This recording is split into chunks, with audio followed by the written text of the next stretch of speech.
Alright guys, this is your boy Rooster from Team Relinquish, and we got the legend, the myth himself, Demonte Cole, the Infinity God, coming from his hiatus back to the game. So go ahead, Demonte, introduce yourself. Alright, man. First event back.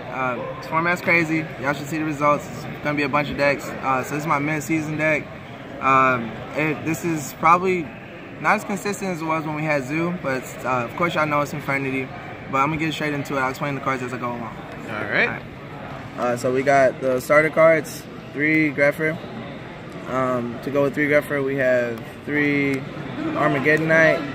And now joining those guys, we have 3 Summoner Monk. So you have to see at least one. If not, you're probably not going to see an Archfiend. There's a few spell cards that can get you Archfiend, such as Foolish. But like, these are the cards, the ideal cards you want to see. Maxing out on them is not bad because we're pendulum summoning. So you resolving multiple effects is good because even if they have the Ash for 1, you just keep going. You have to push through Ash with this deck. If you don't push through Ash, you lose. And then we have 3 Necromancer because it's broken. It summons Archfiend. He's at 1. We have to keep summoning this card back. Eris because we have to search Archfiend. He's at 1. Stygian because there are still hands where you want to banish to get that extra extend. We don't have Emerald anymore to make the double firewalls easy. So like this card, like just summoning an Infinity out your hand gives you 2 monsters and lets you extend. So it's really good. And then I got 4 more monsters. Amazon Archer, which is game. You search it off Invoker, you make it with 2 3s, and it loops with Firewall. So there's no reason not to play this. It just makes the die roll really sacky. And the last 3 cards are the Infinity cards: Patriarch, 1 Mirage, and 1 Archfiend. The man himself. Yeah, there he is. So this is probably the best card in the deck. This card makes any, essentially all of your extra deck cards. And this card's really cool because it's a 4 you can bring back off of Necromancer, and it's also a Bubble Man. So, and it's searchable off of Archfiend, of course, because it's an Infinity card. This is a God card, so that's why it's at 1. Alright, so, and then the scales that I played 2 of this card. This card's insane. It's probably the best common in my deck. It's Stratos and Monkey Boy, which are 2 ban cards, and I don't know why it's common. Konami, make this super, please. I love you. So yeah, we have to play that. It searches this card. It's literally just a 0 scale. So it's a brick that gives you low scale, so it's not awful. And you can also Pendulum Summon Mirage with it, which is insane. Like, Pendulum Summon Mirage is normally game. And then I have a few more pendulums that I play. I play 1 Swag Cobra, 1 Turtle, 1 Lizard Jaw, and 1 Sorcerer for the Performance Power Engine.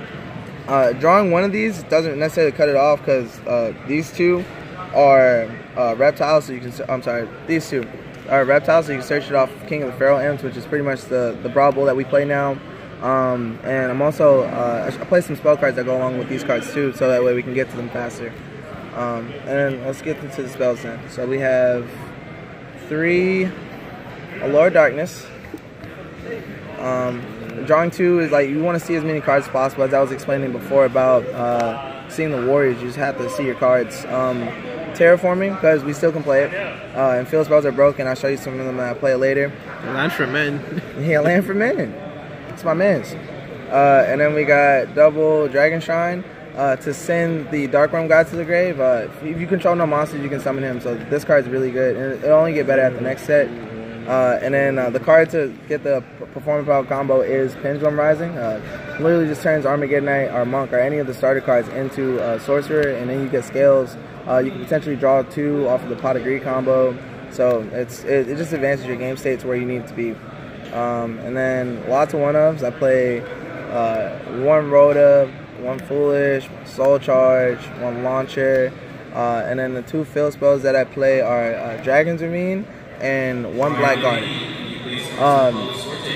This card's insane. I remember before the format changed, there was a build that was like 74% consistent, but by playing 3 Terraforming and the Black Garden, I have more cards to see Summoner Monk.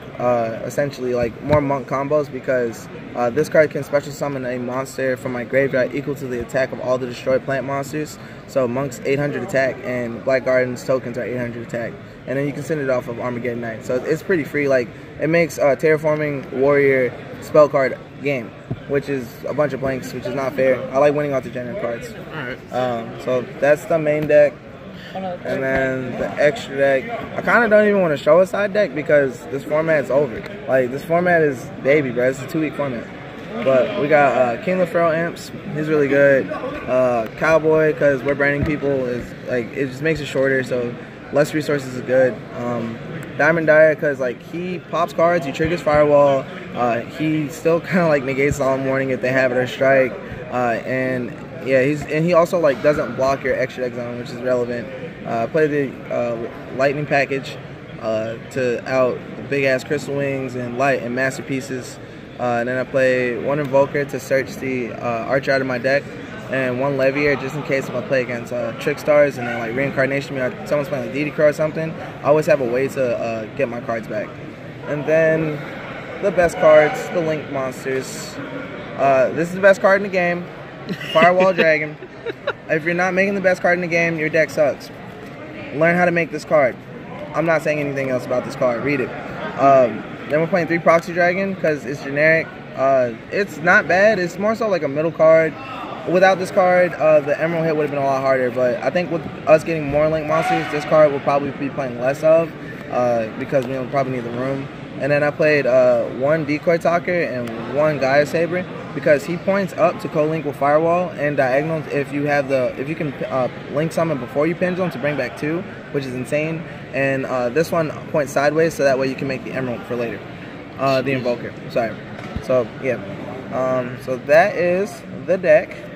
Alright. Quick question. Yep. Why no barrier, no Infinity breaks? Because I'm trying to kill them turn 1. Like, those cards literally say set, you can play. And by playing like this, I don't lose to Dark Hole, I don't get Kaiju. They literally just have to play more cards to stop me from playing the game. And that pushes the game into my favor more. Like, all these cards advance my game state versus trying to take away from theirs, which is what those cards do. And that's why everyone sucks. Well, nice explicit way that you break it down. Yeah. Any shout outs you want to give out? Yeah, I want to give a shout out to my boy Nick. I want to give a shout out to Naeem, my girl Kiera, and I feel like I'm forgetting a lot of people. Shout out to the card guys, shout out to Georgia, and shout out to the Infinity Assembles page, and Duncan, because he showed me the FTK in the first place. Awesome.